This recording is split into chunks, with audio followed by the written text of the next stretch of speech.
Hello guys, मैं हूँ अर्षित कुमार त्रिपाठी और आज मैं chapter 1 the story of village Palampur का चैप्टर 1 का इकोनॉमिक चैप्टर 1 के क्वेश्चन आंसर को हम करने वाले हैं। ठीक है, तो इसको हम डिटेल में एक्सप्लेन करेंगे।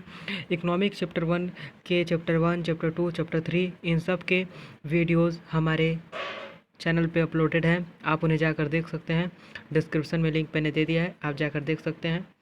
ठीक है, तो चलिए हम क्वेश्चन आंसर स्टार्ट करते हैं द विलेज ऑफ पालमपुर का, the story of village Palampur का। ठीक है, तो पहला क्वेश्चन इसमें ये दिया हुआ है कि एवरी विलेज इन इंडिया, ठीक है, इंडिया में जो भी विलेज है इन सर्वे once in 10 year during to census and some of detail are present in the following format. Fill up the following based of the information on the Palampur. यानी कि जो भी वहाँ पे पालमपुर में जो हुआ था सर्वे 10 साल में, तो उसमें क्या क्या हुआ था, उसमें जो भी मतलब हुआ था, जो जो चीज़ें, तो यहाँ पे जो जो चीज़ें के क्वेश्चन आपसे पूछा गया है वो क्या करना है, आपको बताना है। तो पालमपुर का जो लोकेशन था वो कहाँ था, तो वो था बुंदेसर डिस्ट्रिक्ट। ठीक है, बुंदेसर डिस्ट्रिक्ट वेस्टर्न यूपी में। ठीक है, आपका लोकेशन, अपना लोकेशन दे देना है। उसके बाद फिर यहाँ पर सेकेंड में यहाँ पर कह रहा है कि जो पालमपुर में जो टोटल लैंड था, ठीक है, जो टोटल लैंड था जहाँ पर क्या किया जाता था, जहाँ पर पालमपुर का टोटल लैंड कितना था, जहाँ पर क्या किया था, एग्रीकल्चर किया जाता था, तो वो 26 हेक्टर्स था। ठीक है, कितना था वो 26 हेक्टर था आपको वो लैंड जो आपको था। उसके बाद फिर यहाँ पर आपको था कि लैंड यूज़ इन हेक्टर, तो कितने लैंड आपको यूज़ किया जाता था हेक्टर में।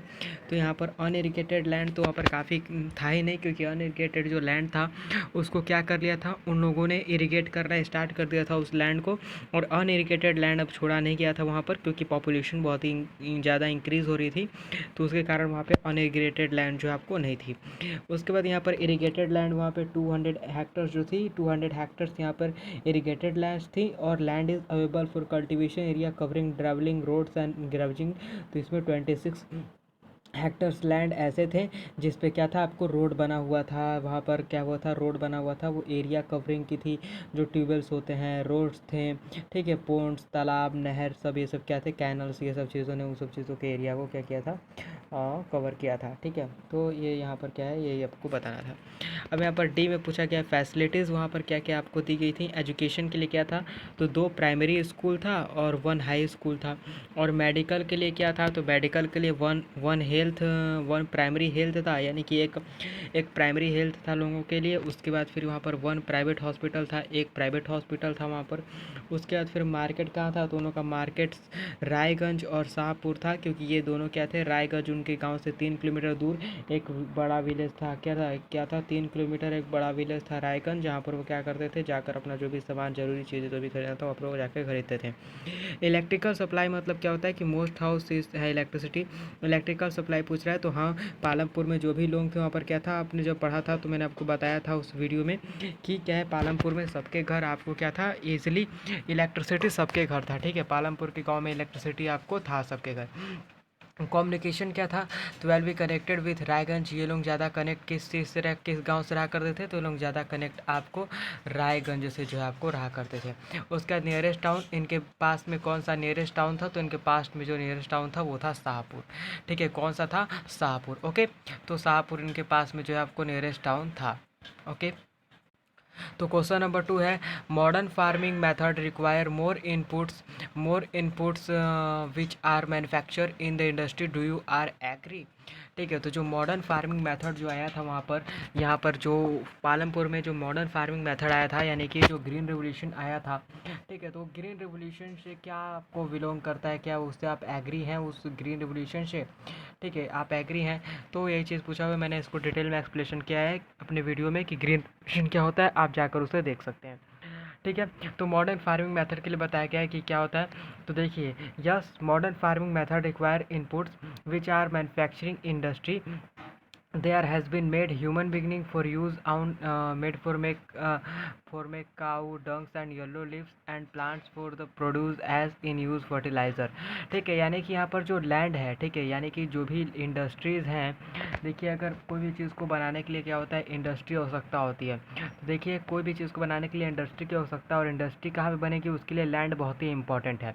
तो वहाँ पर मानिए लैंड है, तो लैंड पे क्या होगा आपको इंडस्ट्री। तो मॉडर्न फार्मिंग मेथड में क्या था, यहाँ पर लोग एग्री थे, यहाँ पर इंडस्ट्री बनने के लिए। और उसके बाद फिर यहाँ पे जो लोग थे वो क्या करते थे, पहले के लोग जो थे आपको पहले तो खाद यूज़ करते नहीं थे, आज की तरह फर्टिलाइज़र तो यूज़ नहीं करते थे ना अलग अलग। उसके बाद पहले तो लोग क्या करते थे, गाय का गोबर यूज़ कर लिया करते थे। उसके बाद फिर क्या किया करते थे, उसके बाद जो पेड़ हुआ करते थे, सूखे पेड़ के सूखे पत्ते, उसको जलाकर जो राख निकला करता था उसको क्या करते थे, अपने फर्टिलाइज़र में यूज़ कर लिया करते थे। ठीक है। क्वेश्चन नंबर 3 में पूछा हुआ है कि how did the spread of electricity help farmer in Palampur. तो इलेक्ट्रिसिटी से क्या क्या हेल्प था पालमपुर के लोगों को। तो spread electricity help farmer to install to use tubewells and irrigation the purpose. ठीक है। तो उन लोगों को इरिगेशन करने के लिए, अपने ट्यूबवेल्स को क्या करने के लिए, अपने ट्यूबवेल्स जो अपने खेतों को सिंचाई करने के लिए ट्यूबवेल्स को ऑन करके, ट्यूबवेल्स जो होता है उसको उसको चलाकर वो क्या करते थे, अपने खेत को इरिगेशन करते थे, अपने खेत को क्या करते थे, सिंचाई किया करते थे। सेकेंड, उन लोगों को इलेक्ट्रिसिटी से क्या फ़ायदा था। तो the tube wells can irrigate large track of land and ensure the continuous good harvest of crops. यानी कि जब वो क्रॉप को क्या करते करते जो ट्यूबवेल्स हुआ करता था गांव में, वो जब खेत को क्या कर दिया करता था, सिंचाई कर दिया करता था कंटिन्यूसली। जब खेत को पानी चाहिए तब वहाँ पर क्या, जब अनाज को पानी चाहिए तब उसको पानी मिल जाया करता था क्रॉप्स को, तो क्या हुआ करते थे, तो अच्छे अच्छे क्रॉप्स क्या हुआ करते थे, आपको ग्रो हुआ करते थे इसके कारण। ठीक है। तो ये काफ़ी इंपॉर्टेंट ये चीज़ आपको यहाँ पर था। ठीक है। तो फिर थर्ड क्या है, थर्ड क्या बेनिफिट है इलेक्ट्रिसिटी से।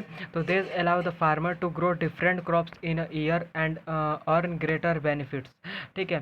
तो क्या करते थे, वो जो फार्मर हुआ करते थे वो क्या करते थे, ट्यूबवेल्स के हेल्प से एक ही लैंड में अलग अलग मल्टीपल क्रॉपिंग किया करते थे, जिससे कारण उनको क्या होता था, बहुत ही बेनिफिट हुआ करता था। उसके बाद so the spread electricity help farmer in Palampur. तो पालमपुर में ज़्यादा इलेक्ट्रिसिटी का किस चीज़ का यूज़ किया करता था। तो पालमपुर में जो आपको 75% पीपल किस चीज़ पे डिपेंड थे। तो 75% पीपल सिर्फ एग्रीकल्चर पे डिपेंड थे, और 25% पीपल जो थे वो आपको अदर एक्टिविटीज़ पे डिपेंड थे, जैसे कि dairy, small scale manufacturing, fishing, इन सब चीज़ों पर क्या थे, वो आपको डिपेंड थे। ठीक है। तो ये जो है पालमपुर में ज़्यादा इलेक्ट्रिसिटी से यही बेनिफिट रहता है कि वहाँ के फार्मर्सों को क्या होता है, एक सही समय पर उनके सिंचाई करने के लिए पानी मिल जाता है, उनके खेत को पानी मिल जाता है, और उन लोगों को जो है इलेक्ट्रिसिटी हमेशा मिलती रहती है। और उन लोगों को, फार्मर को ज़्यादा इलेक्ट्रिसिटी से भी अगर किसी को इलेक्ट्रिसिटी से ज़्यादा बेनिफिट है पालमपुर गाँव में, तो वो आपको बेनिफिट है, वहाँ पर सिर्फ बेनिफिट है, वो एक लोगों को बेनिफिट है, वो है फार्मर्स। ठीक है। क्वेश्चन नंबर 4 क्या है, तो it is important to increase the area under irrigation why. ठीक है। तो ये पूछ रहा है इसमें कि मानिए कि जो यहाँ पर इंक्रीज़, क्या हमारे लैंड जो है, एरिया जो है वो इंक्रीज़ इरिगेशन के लिए क्या इंक्रीज़ होना चाहिए। तो देखिए, यस, हमारा जो है हमारा जो एरिया है वो इंक्रीज़ होना चाहिए। ठीक है। क्या होना चाहिए, yes, it is important to increase the area under irrigation by having a supply continuously water. Farmers can grow multiple crop in a year by growing multiple crops. Farmers earn greater profits thereby improving economic condition of the village and area. ठीक है। तो ये क्या कह रहा है, ये कह रहा है कि हाँ, यहाँ पर क्या होना चाहिए, यहाँ पर आपको इंक्रीज़ होना चाहिए इरिगेशन करने के लिए। काफ़ी इंपॉर्टेंट है कि एरिया जब तक इंक्रीज़ नहीं होगा तब तक कोई कैसे कोई इरिगेशन कर पाएगा। ठीक है। मानिए अगर आपके पास कोई एरिया है तो उसको जब तक आप इंक्रीज़ नहीं करेंगे तब तक वो क्या होगा, तब तक वो कैसे ज़्यादा आप इरिगेशन वहाँ पर हो जाएगा। तो by having supply to continuously water farming, और इससे क्या होगा, ट्यूबवेल्स लगा हुआ है तो उनके कारण क्या होगा, वो कंटिन्यूसली वाटर को सप्लाई कर पाएंगे फार्मर जो है वो आपको, और उस क्या करके लैंड पे क्या कर पाएंगे, उस लैंड पे वो मल्टीपल क्रॉपिंग कर पाएंगे, जिससे क्या होगा, उनको ज़्यादा प्रॉफिट होगा। मल्टीपल क्रॉपिंग यानी कि एक ही लैंड पे आप ज़्यादा क्रॉप को ग्रो करोगे। जैसे कि मानिए आपके पास एक ही लैंड है, उस पर आपने क्या कर लिया, उस पर आपने पैडी को ग्रो कर लिया। ठीक है। उस पर आपने वीट को ग्रो कर लिया। तो ये क्या है, ये एक ही लैंड है, और एक ही लैंड पे आप क्या कर रहे हो, मल्टीपल क्रॉपिंग कर रहे हो, अलग अलग क्रॉप को ग्रो कर रहे हो, तो उसी चीज़ को हम लोग कहते हैं मल्टीपल क्रॉपिंग।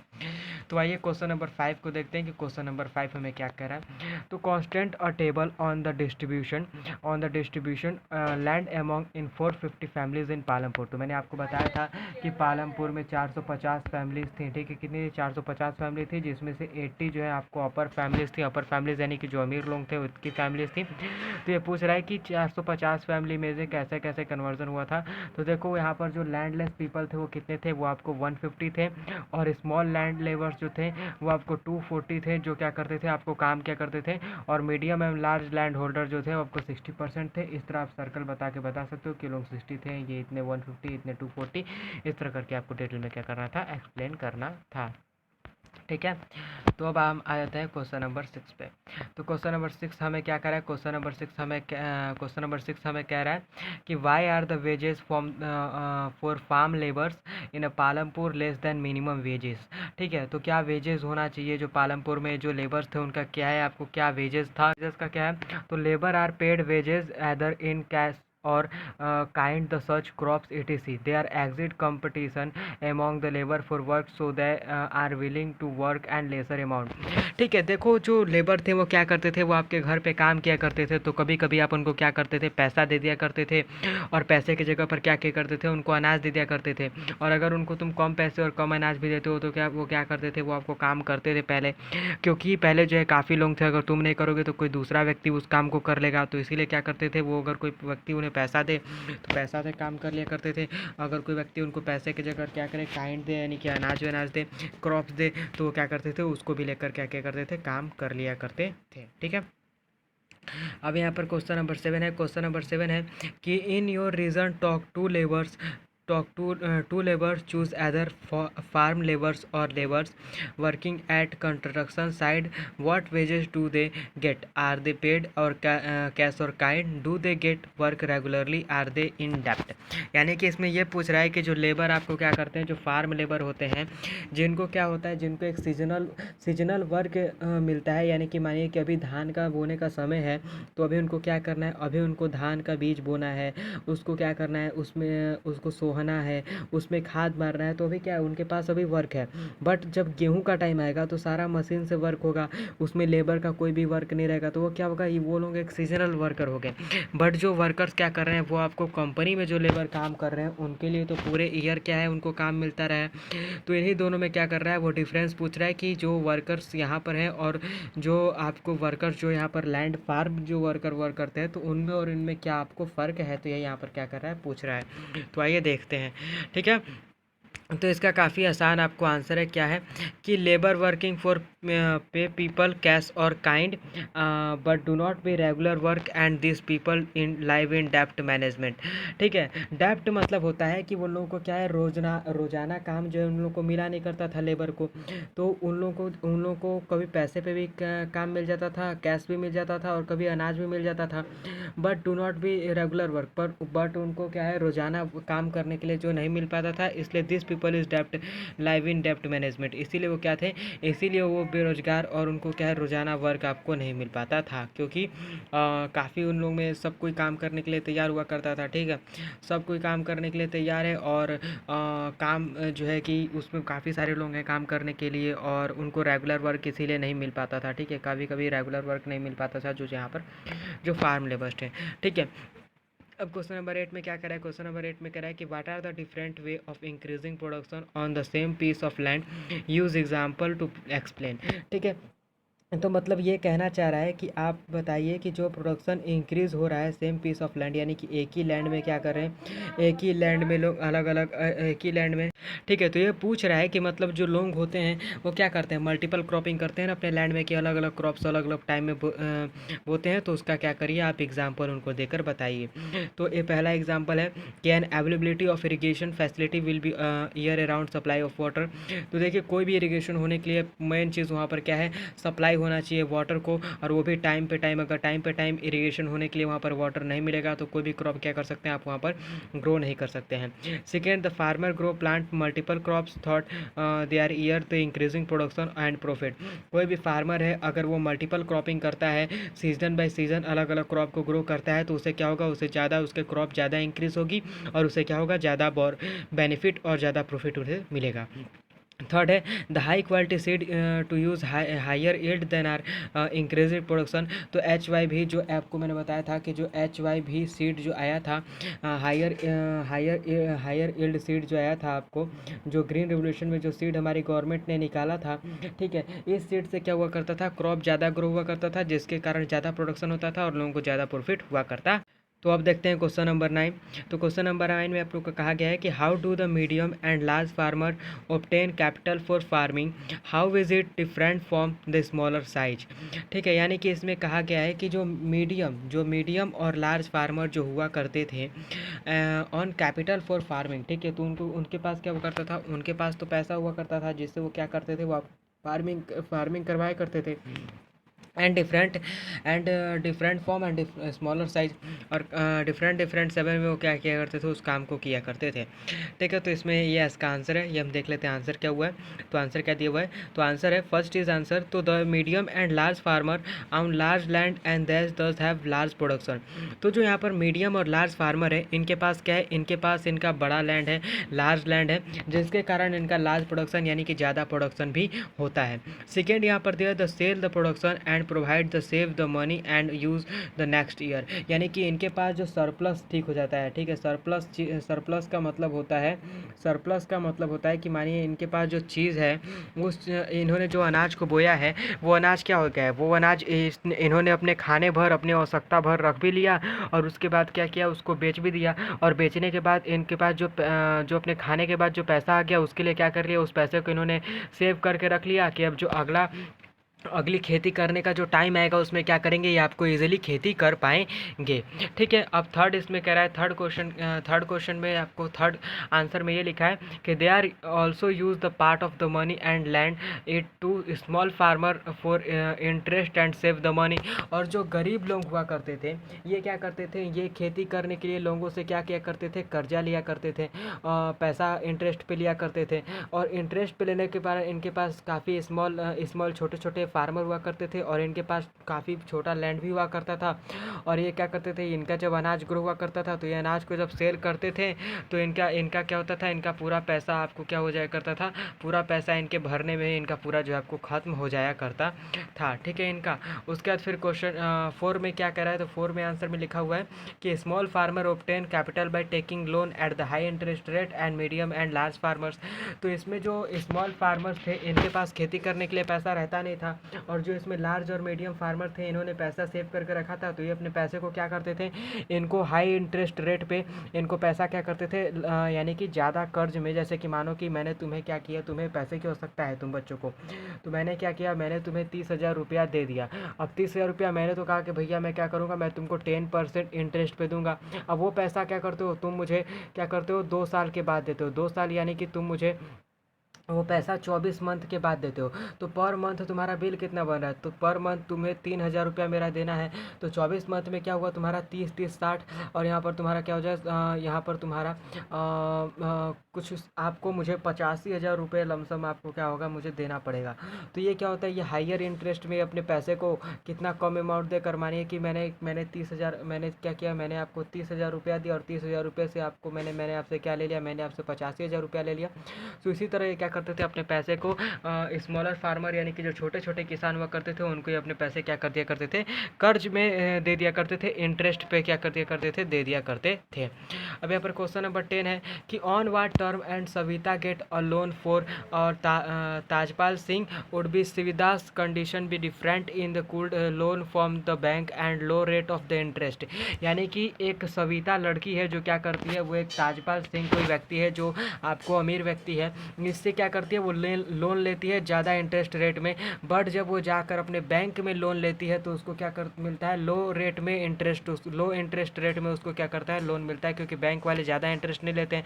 मानिए अगर मैं आपसे 10% ले रहा हूँ, तो बैंक वाला आपसे लमसम 6% से अधिक वो लोग कभी भी इंटरेस्ट आपसे लेते नहीं है, बट गाँव के लोग 10% लेते हैं। कितने लोग तो गाँव के लोग आपको अगर ज़्यादा आवश्यकता होता है तो आपसे 50% भी लेते हैं। मैंने देखा हुआ है खुद कि कुछ लोगों की लड़की की शादी करना पड़ता है तो मजबूर होकर 50% तक के लोन क्या करते हैं, वो लोग ले लेते हैं। ठीक है, अब यहाँ पर इसका आंसर ये होगा कि Savita got a loan is high interest rate in 24% would have work in ₹35 in the Tajpal Singh 35,000, यानी कि मानो कि वो क्या करिए, मानना क्या है, जो सविता है वो आपको ताजपाल सिंह से 24% इंटरेस्ट पे पैसा ले रही है, 35,000 रुपया वो ताजपाल सिंह से क्या कर रही है, वो ले रही है आपको 24 interest pay, and form a labour and Savita situation would be we have different has taken the loan. और सविता का सिचुएशन जो है ठीक नहीं है, इसके कारण वो क्या कर रही है, इनसे लोन ले रही है। और ये जो ताजपाल सिंह है वो उसे आपको 24% के लोन क्या कर रहे हैं उसको है इसका कि जो सविता है वो जब बैंक से लोन लेती है तो बैंक क्या करता है, बैंक उसे 8 से 12% में इंटरेस्ट देता है, लो इंटरेस्ट में रेट में दे देता है। और will be work labour and receive farmer to receive and minimum wages to not डेप्ट एंड अदर फार्मर्स। इसके कारण क्या होती थी, वो कर्ज में सविता जो आपको कर्ज में दबी भी नहीं और उसका क्या हुआ, आपको काम हो गया। बट जो तेजपाल सिंह था उसने उसे क्या किया, उसने उसे 24% इंटरेस्ट पे दे रहा है और बैंक जो है उसे 8% से 12% इंटरेस्ट पे दे रहा है। तो बैंक क्या कर रहा है, कम इंटरेस्ट ले रहा है। यहाँ पर बैंक में कुछ ज़्यादा इंटरेस्ट दिखाया गया है बट बैंक जो है 6% इंटरेस्ट लेता है, मैंने देखा है खुद ही। ठीक है, तो यहाँ पर क्वेश्चन 11 में कहा गया है कि what are the non farm production activities taking the place your region make a short list. ठीक है, यानी कि आप बताइए कि जो आपको जो आप बताइए कि आपके आसपास में जो व्यक्ति होंगे, यानी कि आसपास में नहीं, जो किताब में जो आपको बताया गया है वही बताना है। ठीक है, तो किताब में ये कहा गया है कि किताब में पूछ रहा है, आपसे ये पूछ रहा है कि जो व्यक्ति नॉन फार्म प्रोडक्शन एक्टिविटी, यानी कि जो लोग आपको फार्मिंग नहीं करते हैं, मैंने बताया ना आपको कि 25% लोग जो थे वो आपको क्या थे, फार्मिंग पे अदर वर्क करते थे, वो क्या करते थे, आपको खेती नहीं किया करते थे। तो यहाँ पर इसी का आंसर वही क्वेश्चन यहाँ पर पूछा गया है कि वो जो और क्या काम किया करते थे, मतलब वो खेती नहीं करते थे तो दूसरा क्या काम करते थे।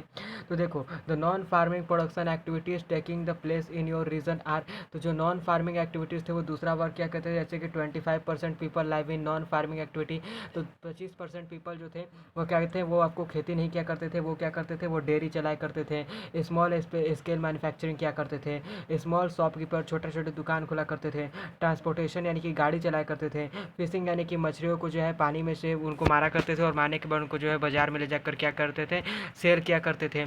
उसके बाद क्वेश्चन नंबर 12 है कि can be done so that non farm production activities can be stand in village, यानी कि इसमें कहा जा रहा है कि जो व्यक्ति नॉन फार्म प्रोडक्शन यानी कि जो व्यक्ति खेती नहीं करते हैं, क्या वो अच्छे से विलेज में रह पाते हैं। तो इसका आंसर ये है कि to promote more non farming production activities in village following steps can be taken. तो काफ़ी लोग जो है आपको विलेज में जो है आपको फार्मिंग नहीं करते थे, नॉन फार्मिंग एक्टिविटीज़ 25% लोग किया करते थे।